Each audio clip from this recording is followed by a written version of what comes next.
let's take a quick gander at the fantasy basketball waiver wire. Michael Bolton. Thanks, Josh. It's Michael Bolton here, and it's time for another episode of the Locked On Fantasy Basketball Podcast. Let's get to it. Let's get to it, indeed. You are Locked On Fantasy Basketball, your daily fantasy basketball podcast, part of the Locked On Podcast Network.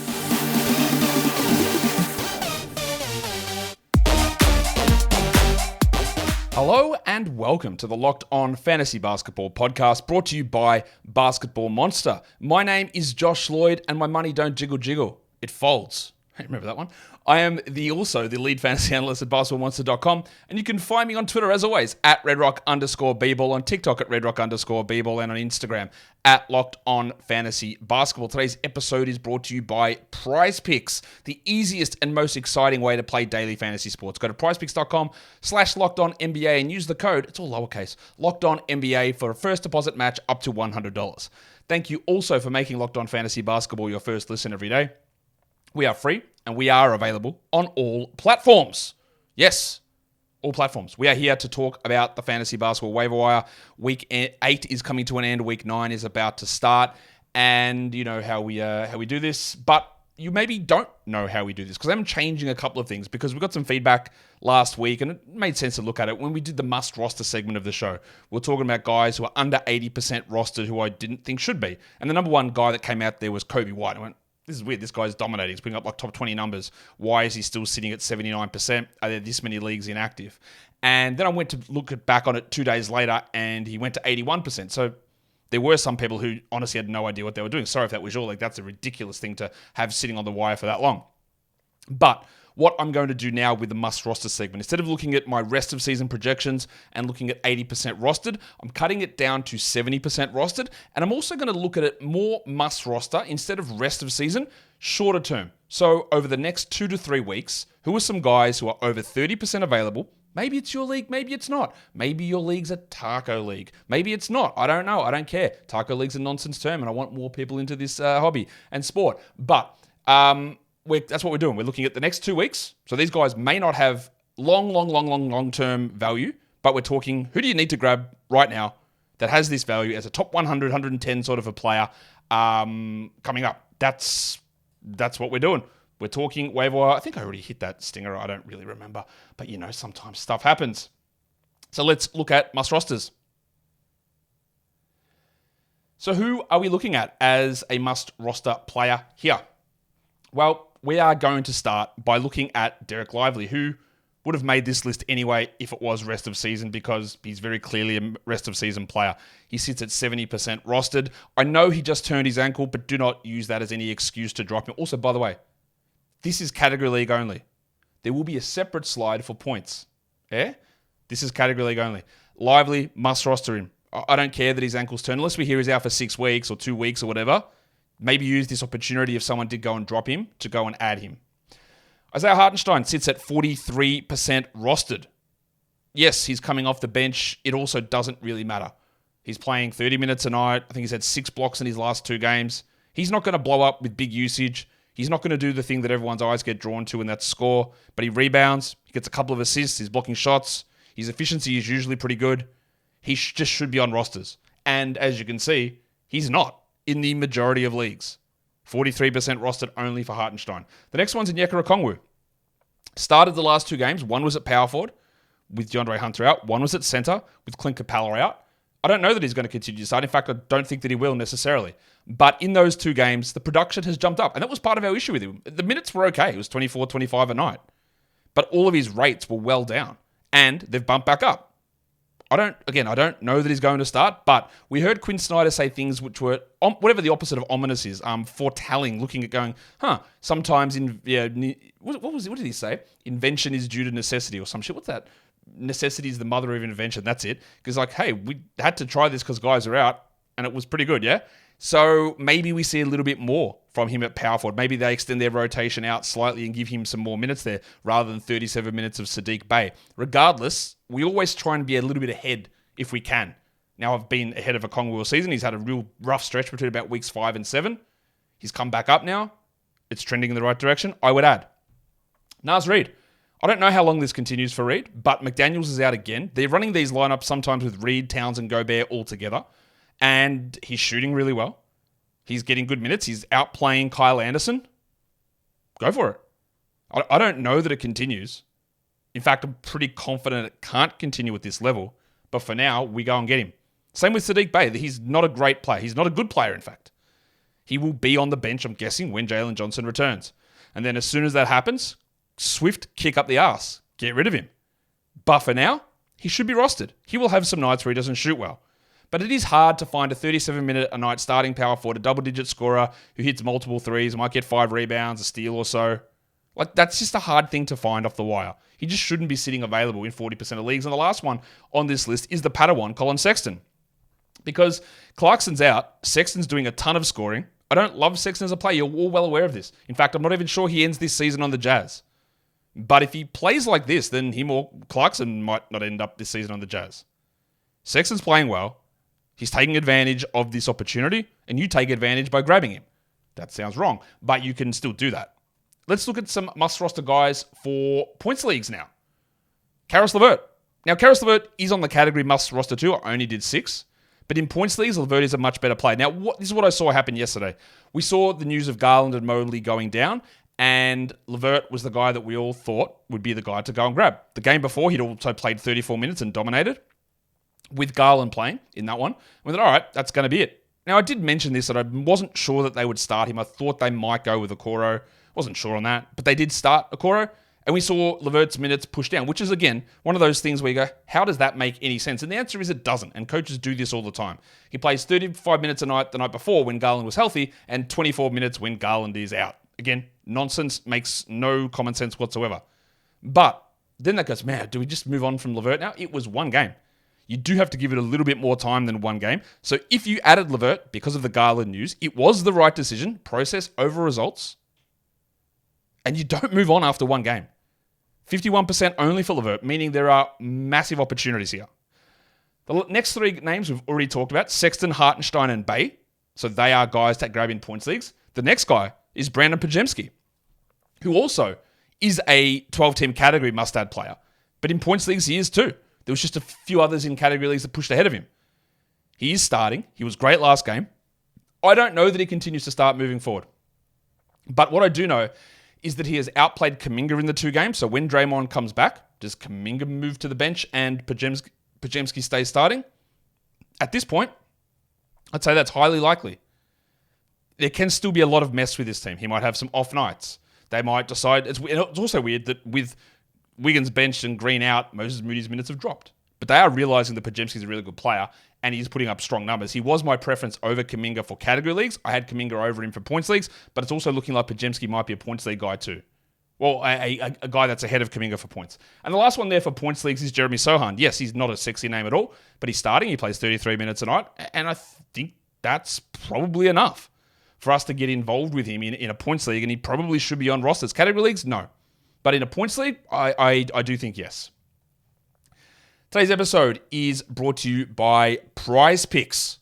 Prize Picks is the largest daily fantasy sports platform in North America. It's also the easiest and the most exciting way to play daily fantasy sports. It's just you against the numbers. No sharks to come in there, no pros with their spreadsheets and their algorithms and their hours and hours of research. Prize Picks, it's just player projections. They put up a number and you just choose more or less. You do between 2 to 6 of those each day or each entry that you do. And you can win up to 25 times your entry fee back. So you put $10 in, that's $250. You can do that for your points, and they say more or less, or assists, or rebounds, or threes. Fantasy points. You can do the combo specials they have as well, which is like NFL receptions plus NBA player threes. Put them together. Will they go over or more or less than this number? Easy. More or less, click it, put in your lineup, done. It's so fast. You can do these in under 60 seconds. It's so easy to do. Just 2 to 6, 25 times back. There you go. Bang, done. So go to pricepicks.com/LockedOnNBA and use the code LockedOnNBA for a first deposit match up to $100. That is pricepicks.com/LockedOnNBA. The code is LockedOnNBA, and you can get a first deposit match up to $100. Price Picks is daily fantasy made easy. Okay, so that is the must roster section of the show.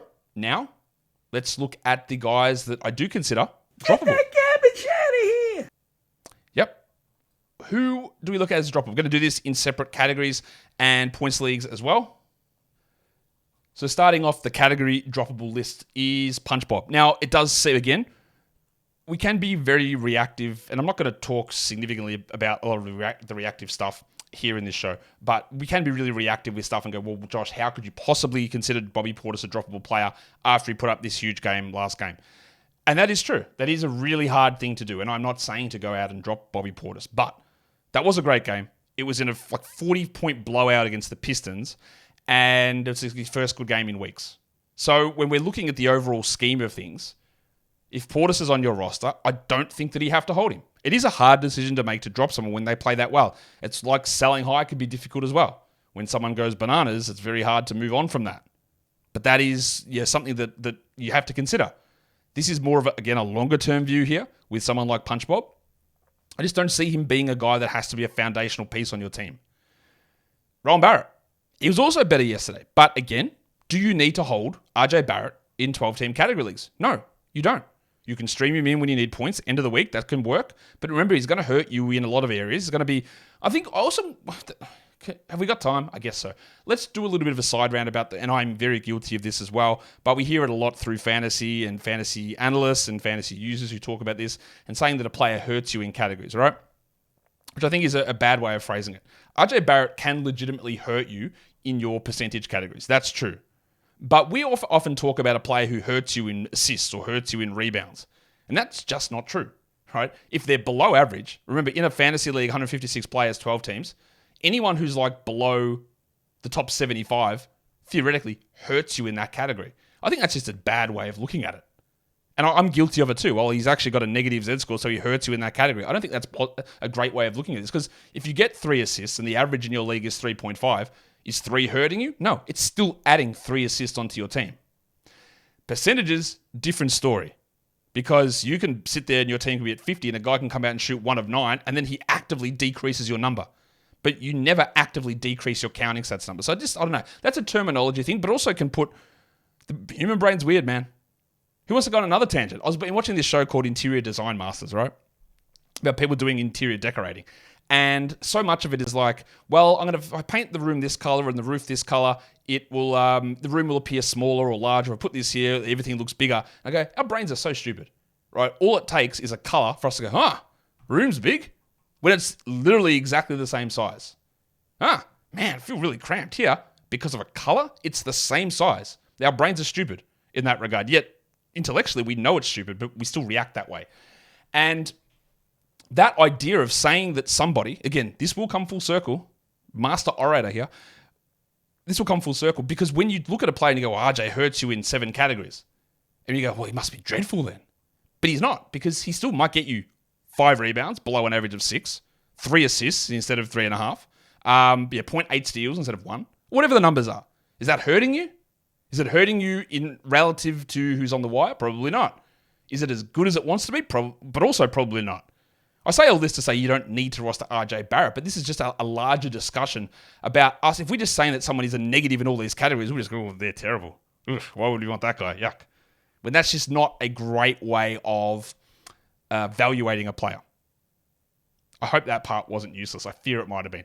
Russell Westbrook, 78% rostered. You 100% do not... 78% rostered, 100% drawable. You do not roster this guy in 12-10 leagues. Why is everybody hanging on? What on earth is going on? Please. I know some of these are point leagues, but just get this guy out of here. He's playing like 15 minutes a night. What are we holding on to? It's not 2017. Get him out of here. Jalen Green's at 88%. Yes, can be a scoring option, but he's bad in most areas. Under 30 minutes for the last 3 games. I've got him in a 12-10 league. I've got him in industry pickup because I'm sitting at the top of the standings and his scoring's really useful for me. But if someone comes up and I need to add, then he's gone. He's my worst player and he will go. He just doesn't do enough in other areas. And the other one there is Andy Wiggins, who has looked a little bit better, but he still sits above the 60% threshold that we've got here, so I'm more than happy to move on. For points leagues, there are only 3 names that I look at here who are over-rostered if I look at the roster percentages. One of them is Buddy Hield, and he has been really bad of late. I don't think Buddy Hield, who's 79% rostered, needs to be a 12-team must-roster player for points leagues. Categories I probably would still hold, but it is getting very perilous.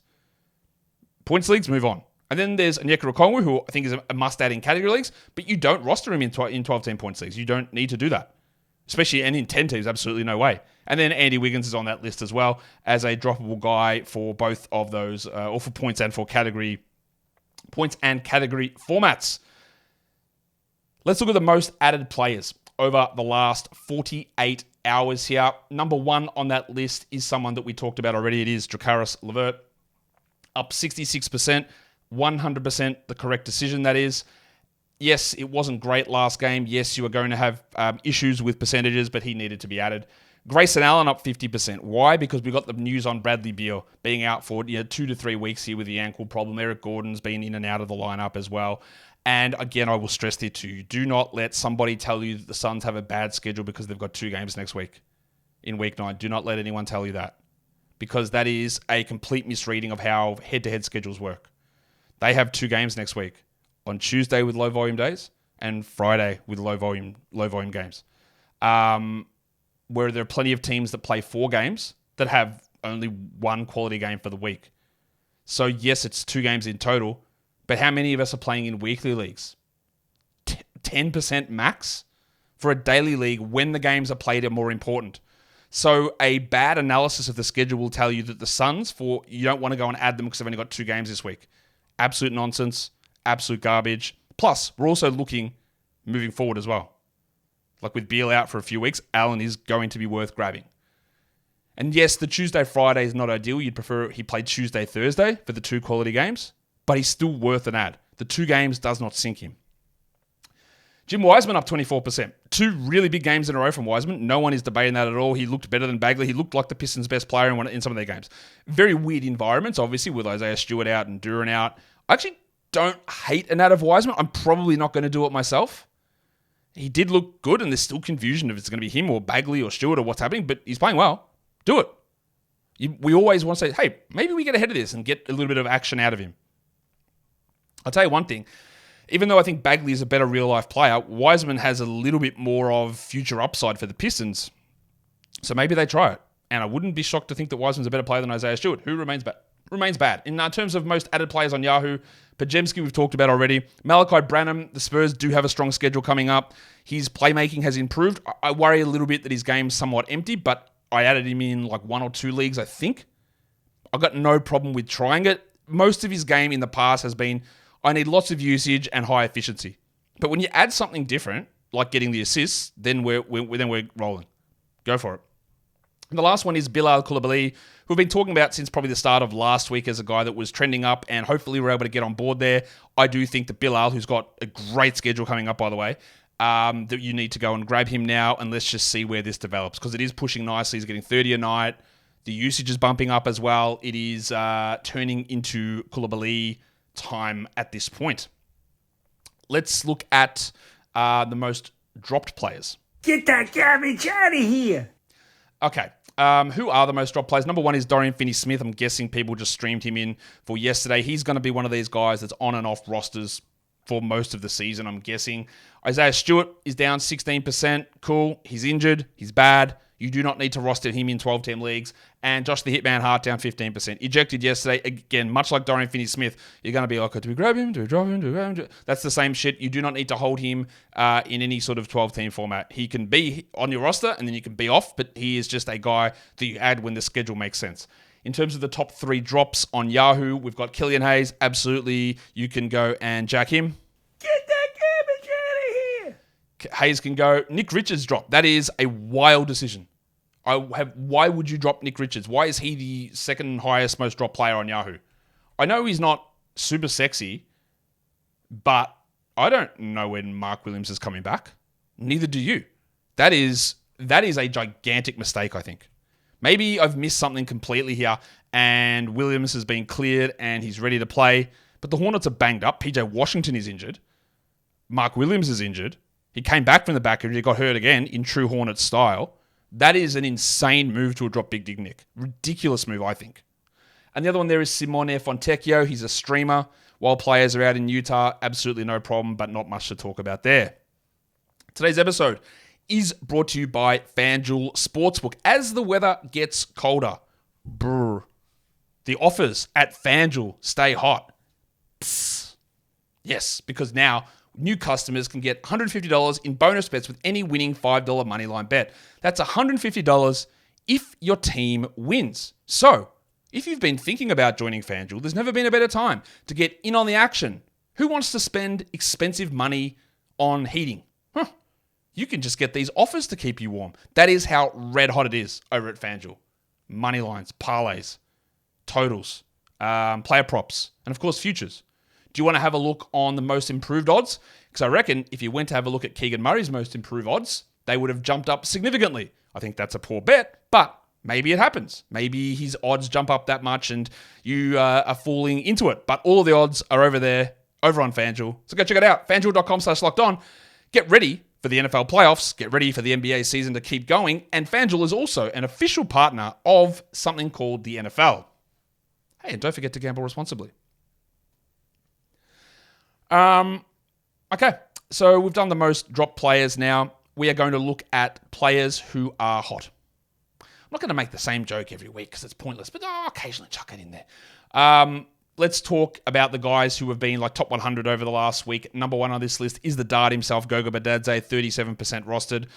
When Wendell Carter comes back, I just can't see how Goga's going to have enough value, even if he continues to start. He won't continue to play as much as he is, and I think eventually he might be out of the rotation. But for now, we like it. Dante Exum, 43% rostered. Just solid enough. Is he a must-roster guy rest of season? No. But Kyrie's out, Josh Green is out. Does Derek Jones have longer staying power than Exum? Probably yes.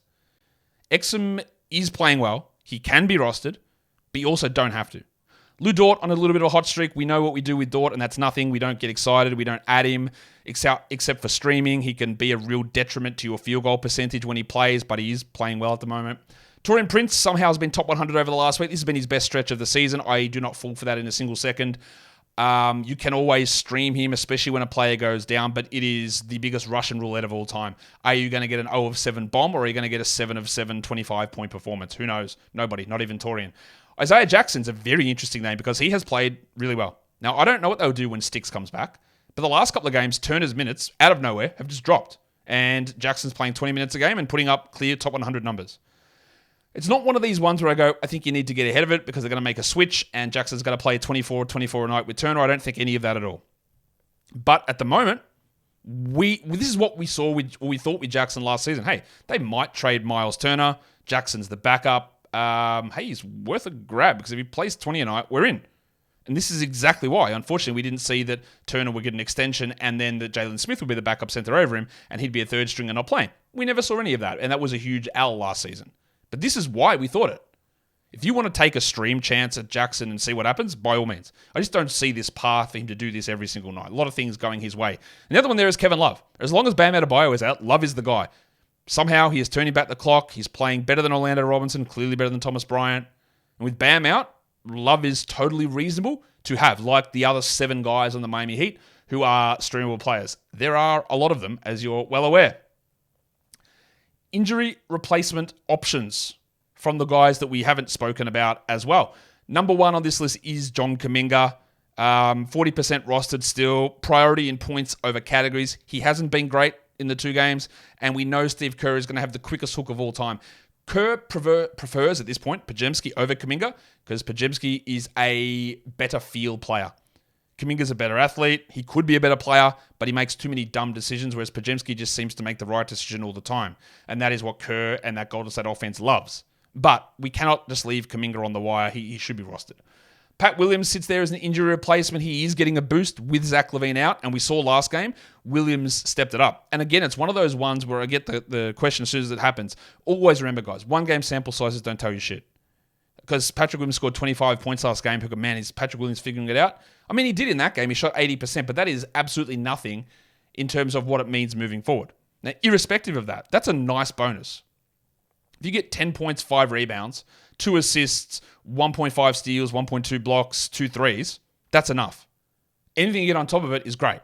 I'm not going to say that he's figuring it out after 1 game. I'm not going to say that someone's trash like Karis LeVert after 1 game. It's about much longer sample size stuff. So Pat Williams is a good injury replacement. Taylor Horton-Tucker also with Keontae George out. Now, he did come off the bench behind Chris Dunn last game, but they ended up playing the same amount of minutes, and that's because Horton-Tucker was sick. Now, I'm also sick of watching him, and I think Jazz fans are as well, because he makes speaking of feel, he makes some of the dumbest decisions with the ball that I've ever seen. Not ever seen, because I've watched Tony Roten, but he's a little Tony Roten, right? He just makes horrible early shot decisions, pass decisions, turnover decisions. He's bad. And he should not, under any circumstance, hold this job when Keontae George returns. But what he can do is put up a lot of stats. And we can have a crack at that while George is out. TJ McConnell, I don't know how long Tyrese Halliburton's going to be out. But as long as he is, you have to roster TJ McConnell. There is nothing about that. Andrew Nembhard's out anyway. So even if you grabbed McConnell and Halliburton plays next game, you still get 18 minutes out of McConnell, which might give you 9, 5, and 5 with 2 steals. Honestly, it might. And that's actually enough. Even though we say 9, 5, and 5 might be a negative in those categories, it still has added on to your total. Again, back to the early discussion. An unplanned circle back. Eric Gordon, the other one there, with Bradley Beal out, 35% rostered. Gordo, don't worry about the 2-game week. Talked about that enough. With Beal out, Gordon and Allen are going to play pretty solid roles. They're going to be hovering around the top 100 mark. And that's just too good, I think, to be out there dangling on the old waiver wire. All right. Lastly, let's just look at some other names that I think are important for us to talk about. I've talked about this guy a lot. He is 2% rostered, and his name is Taylor Hendricks of the Utah Jazz. This is going to happen. Taylor Hendricks already looks like maybe the Jazz's best defender, more versatile than Walker Kessler. Kessler's a very good rim protector, but Hendricks can do both. Maybe that's too far, but it's not crazy. He can shoot, he can rebound, he can score. He is going to put up, without getting too hyperbolic, he is going to put up, I think, top 90 numbers for the last 6 weeks of the season, maybe 2 months. He is getting consistent rotation minutes at the moment. Yes, there are a lot of caveats. John Collins has been out, Markkanen missed some time. They don't feel particularly confident in what Walker Kessler's doing. He's coming off the bench. Does Collins get traded? Does Eleni get traded? Or at some point, is Hendricks just going to be too good to ignore? I have added him in both Locked On Fantasy Basketball Bowls because we've got deeper benches. If you're in a 16-team league, I think he's worth grabbing. He could go back to 0 minutes really soon. I understand that. But also understand this. One thing again, I am never just going to be out here on this show telling you, do this. You must do this, because that's not how fantasy works or I can't do that even for my own team to know how to do things exactly. But what I'm always going to be doing is telling you how to interpret or how to view or how I think you should, but also how to interpret what I'm saying. Understand that I had Taylor Hendricks as a top 5 player in this draft class. I had Taylor Hendricks as a top 5 player as a dynasty rookie. He slid down to 9 and barely played, didn't play in Summer League, didn't play at the start of the season, so it made it look bad. So of course, when I see him play and he does the things that I like or the things that I saw him do in the past, I'm going to go, hey, I'm pretty bloody excited. I think this talent, which I fully believe in, is going to push through. Believe that is what I believe, because I already had these priors in place. But that might not happen. Am I too rosy on him? Am I trying to get him over the line because I was high on him in the draft? That is all possibly an unconscious bias that I have with him. I also just think he's still really good. I wouldn't be grabbing him in 12s yet, but the more I watch, and yeah, you know what? I have watched a game or two. If you watch the game, I have watched some games. I worked out how to do it last week. Watched a couple. The more I watch Hendricks, I go, they really do need him out there. I feel somewhat similar about Bryce Sensabaugh, although that's a little bit further down the track. So originally I was thinking trade deadline early March for Hendricks. I'm thinking we might get something mid-January. I wouldn't 12-team stash yet, but we're getting there. Norm Powell, another name to know, just one of those perfect guys like a Josh Hart that we talked about. DeAndre Hunter even. Like, you put him on your roster, it's going well, you drop him off, schedule when it makes sense, on, off, on, off. Someone gets hurt, Powell stays on longer, they get healthy, he goes off. He comes on and off. That's simple stuff. He's available everywhere. Vince Williams, 1% rostered. Now, the Grizzlies need to make a decision. Ja Morant comes back this week. They're going to have to cut someone because they've got extra roster spots because of the suspension and the inactive list. So I believe they're keeping Bismack Biyombo and they're going to cut Kenneth Lofton Jr. Kenneth Lofton Jr., I just don't think is a rotation player. I've thought this the whole way through, and the Grizzlies apparently believe in me. This guy, though, Vince Williams, I think he is an NBA rotation player. And he's on a two-way contract, and I think that's going to get converted. He's been starting their last couple of games. I don't think that continues, but Ja Morant, Desmond Bane, Marcus Smart, Jackson, and Biyombo. And then like Williams, Kennard, Aldama as the three bench guys. Wouldn't be shocked. Vince is putting up good numbers. He's just a name to watch, and 1% rostered means that a lot of people are sleeping. If you're in 20s or 18s or 16s, you should be on a roster right now. Dante DiVincenzo's at 15%. He's in that whole morass of Knicks. He's been putting up better numbers than Grimes and Quickly and Hart, and maybe he's the guy that you want, whereas Quickly and Hart are well ahead of DiVincenzo in roster percentage. So I probably wouldn't rush to grab the big Ragu in 12s, but in 14s, I definitely would. It's going to be up and down, but he's playing well. Kelly Olynyk sits at 22%. Are they going to continue to start him over Walker Kessler? As long as he's there and playing 25 a night, that's a 12-team guy.